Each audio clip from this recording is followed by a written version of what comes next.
Ano ito? O di mo pa aram? Anarin nga ni. Maray pa, aramon niya to ngunyan sa DCGB. Nata, ano man dapat kong maaraman dyan? Ata, magdaog kita. Aramon niya to ang kakaibang mga informasyon, mga istoryang mapapakinabangan baaguan panguntuhan. Totoo yan! Uya na ang programang Aramon Yato digdi sa DCGB. Kaiba si Mardela. Aramon Yato.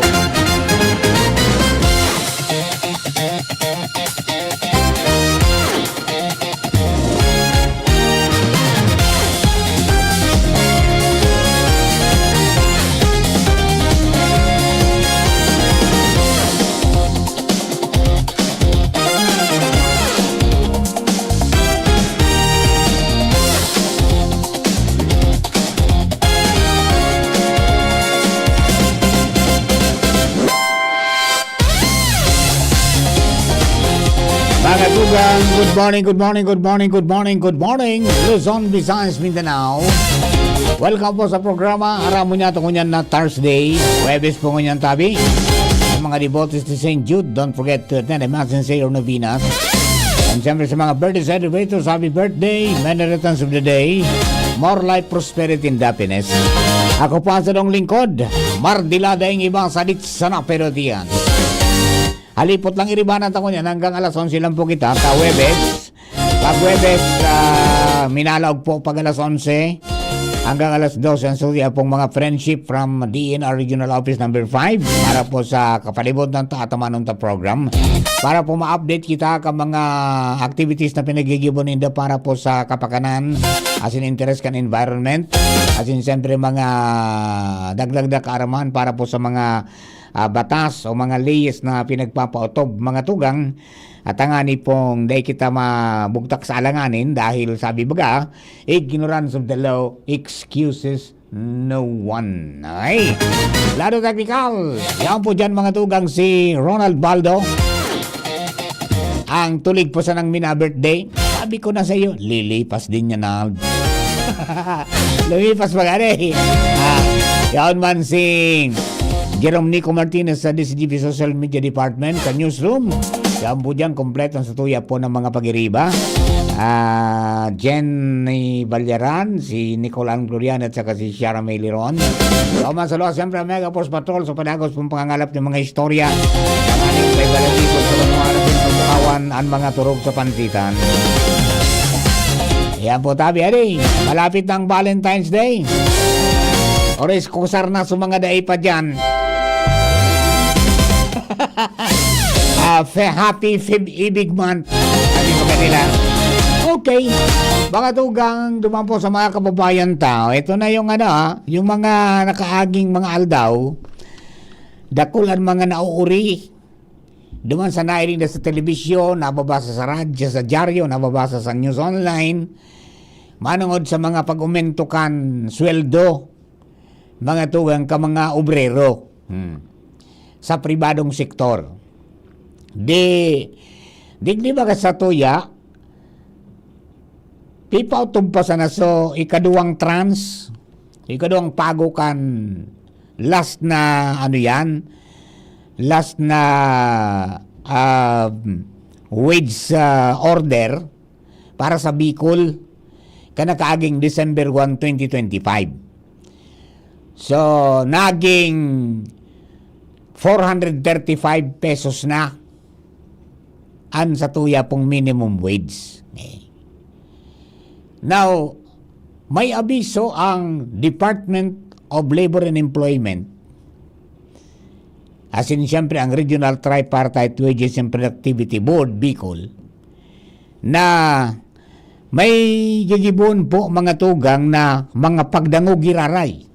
Kumbaga, public hearing para po dyan sa mga pig-uurot o pigahagad kan mga obrero niya to sa pribadong sektor ta. Abaan na ngayon ma'am kamahal kan mga barakalon buda ngayon kan serbisyo kasarabi na ngayon pagpa-eskwela sa mga aki.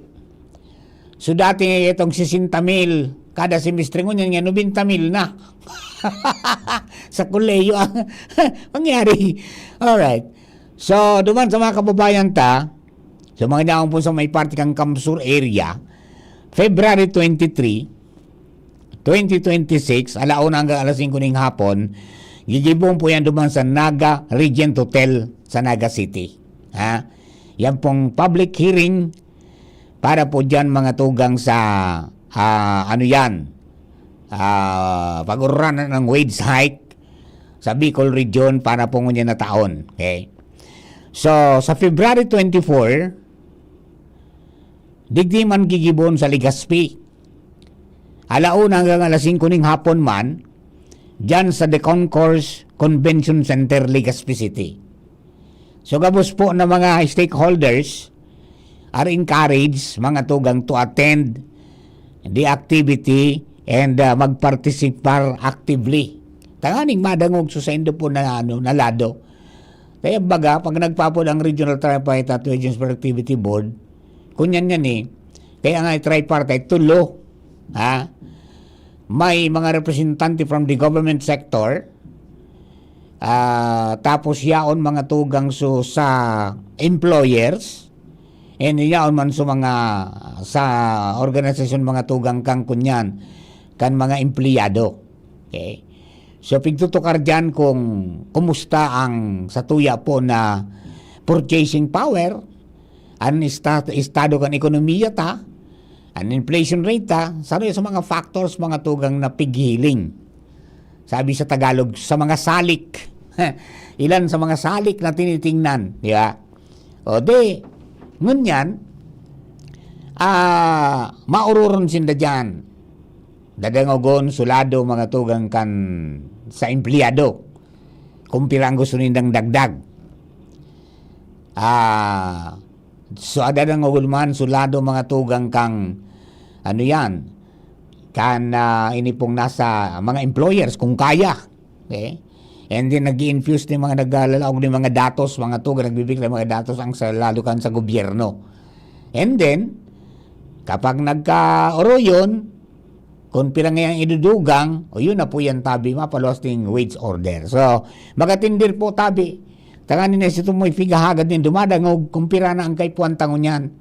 Diba? Tabata, ang niya na Enero, luminang ka mga tugang ning 2.0, minabot sa 2.0% ang inflation rate. Kumbaga from 1.8 tuminuro na sa 2.0. Naglangkaw gidiit, yun na po yan, naglangkaw ang mga serbisyo, asin barakalon, pagkaon, mga tugang, dili po sa tuya pong palibot. So magatindir, tabi, dyan po sa ipagpapangapudan kang mga otoridad ta, para maraman ta kung pirapan, idudugang di sa 435 tanggaro. Kulang unong pangay ini. Kundi, iyo baga iyan, kaya dahil nalusot mga ray, mga tugang yung pigapod na legislative wage increase. Natatakot ang gobyerno na pag-arog na nangyari, baka may magsararadong mga kumpanya, lalo sa mga salit sana. Baka nga dahil na kaya nun. Di ba? Iyo po yan. Dahil pa nababalaan si Kimaray. Kaya ang ginibo, yan po na nagbilog mga tuga ng regional, tripartite from national hanggang regional. Para, pag-ururonan. Kaya bako parehas. Baga, ibaan sa Manila, ibaan sa darakulang mga urban cities. Iba man mga tugang sa mga probinsya, ang pansweldo. Yan po na sa minimum wage. Yo. So, duman sa mga kababayan ta, lauman po nito na yun ang 435, Jerome, madudugangan pa yan, pag nahamana, ini po mga tugang na pag-uroron giraray, nagigibon sa February 23 sa Naga, February 24, hindi po sa tuya sa siyudad ng Legazpi. Okay? Yan. Lalo araw kayo kay Baby Angel. Nagkaparagayo na, kay po nang dakol lang mga dapat na pambakal ng burluloy. Baby Angel, good morning. Please come in. Yes, good morning, Sir Mar. Good morning sa tuya mga paraan tabay. Tatod na ako mga comments, Sir Mar. ang mga kasama natin ngayon, Sir Mar, maganda din. So, Sir Mar, ang bagong maganda din. Maganda talaga. Oo, maganda talaga, Sir Mar. Nakita ko siya sa picture ng Civil Service Commission. Kaya nung nakita ko sa dito, ay, sabi ko, bagets din pati, Sir Mar. Tapos, Sir Mar, ang bagong installed na National Bureau of Investigation Regional Director, si Attorney Yelen Agos. Nagdahilan, Sir Mar, by next week, ililipat na dito sa kanilang bagong opisina, dito sa Rizal Center site ng NBI, yung kanilang clearance center. Para mas makuhaan natin, Sir Mar, ng ibang detalles tungkol dito sa move din ng NBI Bicol, makakausap po natin ngayon na si Attorney Agos, ang bagong Regional Director po ng NBI. Ma'am, good morning po. Si Sir Mar po sa DCGB, naka-live po tayo ngayon. Director, good morning. Sir. Yes po, nice having you po sa program. Okay. Salamat din po. May nakita kong announcement po ninyo, official announcement na pinananawagan natin yung mga kababayan natin na lilipat na kayo dyan sa office sa Rawis, sa Regional Center site, and doon na rin magpa-process ng itong clearance. Pwede po i-expound natin ito, Tabi, Attorney. Okay po. First week ata ng January, ang aming administrative, investigative, and even yung forensic lumipat na dito sa aming bagong building sa Regional Center.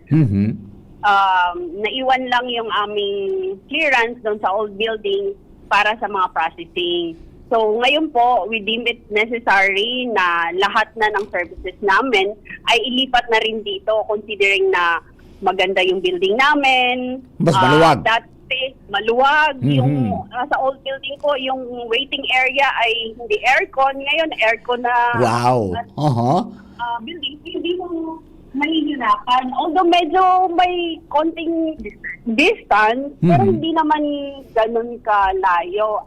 Tsaka accessible naman sa lahat ng transportation na facilities natin yan. Ibang regional offices ay nandito na rin po sa regional center. So kung mayroon silang mga transaction sa ibang government agencies, madali lang po silang lipat-lipat from one government agency to another government agency. Opa. Attorney, anong kailangan kapag kukuha ng clearance dyan sa inyo, sa NBI? Okay, una po, kailangan nilang mag-online sa aming online appointment. And then, pag pumunta po sila dito, kailangan po may dala sila at least 2 valid IDs, government IDs. Yun lang po. Ayun, 2 valid IDs. Ano? Yes po. Okay. Sila ang mismo ang pupunta. Pero minsan kasi mayroon bagang mga parang mga online services na yung iba nga naluloko pa eh. Yes. So iba nag-facilitate naman. Pero ano bang advice natin sa mga kababayan natin, ma'am? Lahat po ng may smartphone, may internet sa phone, pwede po silang mag-apply ng NBI online. So hindi nila kailangan magbayad ng extra service para sa pag-online. Then yung payment po sa GCash or other payment mode online, pwede po silang magbayad para dire-diretso na po. Dito po sa loob ng NBI, wala silang babayaran. Ayun, so para maiwasan din yung corruption, ma'am? Yes po, tama po kayo. Diretso na, tsaka para walang hassle, diretso lang ang facilities. Ang problema mo lang dyan kung pag bukas ng computer, nakita, mayroon ka palang pending sa ibang mga lugar. Yes po, yes. Kaya kung mayroon silang mga dating kaso, tapos naman na, i-keep nila yung mga dismissal para isahan lang po maayos natin. Anong pagkakaiba niyan, ma'am, ng NBI clearance saka doon sa kinukuha naman sa police? Kung makikita nyo po, ang NBI ay national. Okay. Kami po ang natasan na maging national clearing house ng Pilipinas. So lahat po ng korte ay pinapadala po sa amin ang mga kaso na mayroon ang mga tao. So usually ang sa police clearance ay sa within the local lang ng dito lang sa Albay. Pero sa amin po, kahit nasa Albay ka mag-apply, may kaso ka sa Pangasinan, ay makikita pa rin siya dito sa Albay. Makikita, ayun. Yes So, po. ayan ang kaibahan ngayon. At saka, kung may mga pending siguro, isettle na muna bago pumunta sa NBI at baka mahuli pa. Tama po kayo. Ay, magkano na ho ang NBI clearance ngayon, ma'am? Wait lang ha. 130 ba? Ang clearance sa online? Aha, 160. 160. Ayan. So, at least para ma-idea Okay. ang ating mga kababayan. Okay, 160 Okay. daw po. Opo. Okay, ma'am, baka po may dagdag kang panawagan sa ating po mga kababayan na di ko na itanong sa inyo. I'll give you the opportunity po na ipahayag yan sa ating pong program ngayon sa Aramon Niato. Go ahead po. Okay po, maraming salamat sa lahat po ng mga Bicolanos na gustong mag-apply dito sa aming sa Bicol Regional Office ng NBI, ng clearance. Dito na po kayo pupunta sa government center, hindi na po doon sa bayan. Huwag kayong mag-alala, medyo malayo pero convenient naman, madali lang siyang hanapin. Tapos, mas maganda po ang building namin dito kaysa doon sa luma. Aircon din po. Hindi kayo pagpapawisan. Yes po. Opo, mga kababayan. Ayan, thank you po, ma'am. Thank you po. NBIRD Attorney Yellen Agus. Maraming salamat po. So, yan, Sir Mar, si Ma'am Attorney Yellen Agos. Magayon ni Sir Mar ang consolidated. Sabi ni Attorney Zach, ikaw na Sir Mar, firing range. Tama-tama na gan sa panghahanap mo. Opo, tamang-tama sa pagmamawlakaw ko din. Anyway, Sir Marian po, poon sa Pebrero 9, hindi na nga po magigibuan mga transaction man, mas conveniente man hanggang eso ang landmark, Sir Mar. Ito magadigding to landing area, bibigan to may monumento magadigding, Sir Mar. Kataning lang po ini sa left side, ining regional office ng NBI Bicol. Yes, yan. Yaong ka naman Yes, sana Sir dyan. Mar. Yaong ka naman sana dyan sa regional center site. Pag alim mo dyan sa Apo. NBI, umorabandi ka kidit, dumumang ka sa regional office kang Darto. May bago na kitang direktor. Nagbalik Yes, Sir si Mar. Director Rodrigo Rialubit. Bicolano, Apo, Sir ginubatan niya, tubong ginubatan yan. So nagbalik siya na ngunyan ang bagong regional director kang Department of Agriculture and Reform. Yes po, Sir Mar. Okay, sige. So yan, Sir Mar, ang mga istorya parigi sa luwas with Kuya Boy, Angel Mustaza, Jesus Bibig. Thank you very much. Baby Angel Mustaza at si Kuya Boy, ali po dyan sa sa National Bureau of Investigation para po naman sa announcement, mga tugang na yung pagproseso kan ito pong mga clearances, NBI clearance, duman na po gigibon sa seda pong opisina, bagong opisina sa regional center site. Mas maluwag at saka mas kumbinyente. Duman na po tabi yan ipoproseso. Yan po yung naipaabot na public advisory and then nai-interview ta mga tugang si Regional Director Agus. Ang sabi niya, ang clearance will be officially transferred mga tugang, yung clearance center po ninda sa bagong opisina dyan po sa NBI Bicol Regional Office sa Regional Center site effective February 9. Okay? Ang transfer, parte po yan kang padagos na kapag inguwa na mapagayon ang serbisyo o pag-deliver kan mga services asin makapagtao po ng mas conducive na working environment. Yan po tabi, advisory sa public. Alright? Yan po mga kababayan. Oy, good morning sa mga pag-iribata po dyan, mga amigo ta sa PYC Enterprises, kay Mr. and Mrs. Marie Sacalio dyan. So mga may needs ng mga analog VHF radio, SSCB o single sideband, kasabay po ang mga pag-repair kayan.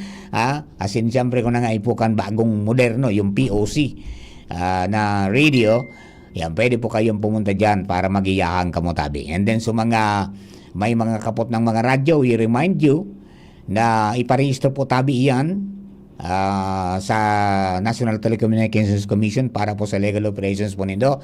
At saka kung ikaman, halimbawa operator ka niyan, dapat may license ka or may RLM. Yan, di ba?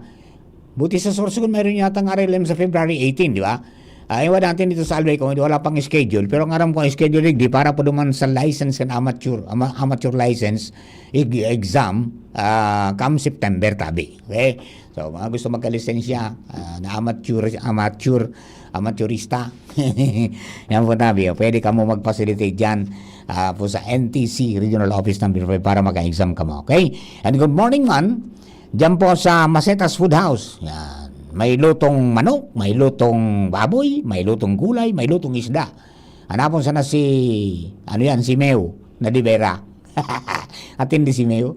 Bago sana sa choreography, asin sa mga paghiro-hiro, mga tugang sa entablado, pag-perform, mga tugang sa arts, asin pagtanong, asikaso mga tugang kan sa mga landscape, kundi uningon yan sa pagpakao naman. Nakakaon ka ng masiram, nakatanaw ka pa kan mayon volcano sa clear na lugar mga dugan na po sa Lidong sa Santo Domingo, Albay. Good morning po tabi. Okay? And para sa mas maliwanag na buhay, mga dugang yan. Sun God Solar Corporation. Basta Solar Sun God. Para po yan sa Sa Sabado, katalakayon tapo karon tapo yan mga dugang na manungod po sa renewable energy. Especially sa Albay, ano na pong nangyari? Magiging bisita ta mga tugang sa Sabado, ang saro mga tugang sa amigo ta kapartner kan DCGB asing kampos kang palibotan si Sir Larry Pasqua. Sila so nagtatabang di po sa Albay para mai-connectar asin makagibo ning roadmap na i-connectar mga tugang sa mga possible na magbuktak ni mga sinimpo ka na na mga pasilidades para po ma-achieve ito po na 100% renewable energy by 2030. Di ba? Ayan, tabata iba. May iba ang pahayagan di despite ka nasa 11 mil na gigawatts ang pwede pong potential kang Pilipinas mga tugang sa renewable energy. Pero ang hirap umubanti may nadawag pati akong sarong kunyan, sarong undersecretary na mas kunyan mas sustainable sa kunyan si fossil fuel, so gas pangyari kaysa sa renewable energy. Tawara-wara nga yan. Pag naglugoy ang paros, maluya. Pag nagluyang yan sa saldang, wala na. Pero dahil na naisip, may idong kita. Dalo digdi sa Albay, kita digding very clean energy. Yan pong geothermal energy. Yan. Bueno, mga kabayan, dagdagan na istorya. Jimmy na salita nasa linya. Chef James, please come in, Chef. Yes, Director Mar, yung kita ngunyan digdi sa munisipyo ni Libon. Big timing lang niya to makaroon ta si Mayor Mark Rigor Saison. With regards sa initabi, Director Mar, sa estado na ngunyan kan Pantaw Port. Kung ano na talagaan na plano, kunigwanin mga koordinasyon ang serye ni na mga inspection, lalo kan Meralco na naibarita na nga niya to kaso hapon, pagkatapos itong sa pagbugtak digdinin cold storage sa tao. Kundi narong timing kita, Director Mar, may kahuron pa na mga kapitan. Mabalik ka katabi, record mo na sana. Taud-taud sa naman. Kunyan ako, Jim. Hanggang alas 11 lang ako. Wibis ko yan. Wibis ko yan. So, record mo lang ka daw. Record mo lang para mailang ko sa ibang program. Okay. Narong timing kaya. Mabalik na lang ako. Kaya sa mga masunod na lang. Jimmy na salita. DCGB nyo. Thank you very much, Jim. And that ends also our program for today. Mga kabayan, iskeda na po kita sa pangalan mga tugang ni Ronald Baldo sa lado technical, Jerome Nico Martinez sa DCGB Social Media Department. Siyempre, ang bilog na tropa. Ako po si Mardela. Thank you for giving us company. God bless the Philippines. Sa mga po, masunod, taon-taon sa naman after the news break. Ang kapalibutan tatamanon ta, nagribaan sa tuyang mga friendship from DNR Regional Office number 5. Masunod na po yan. Kung ikaw ay edad 50 pataas katulad ko, may mataas na ang risk ng panlalabo ng paningin. Mas challenging ang pang-araw-araw na gawain tulad ng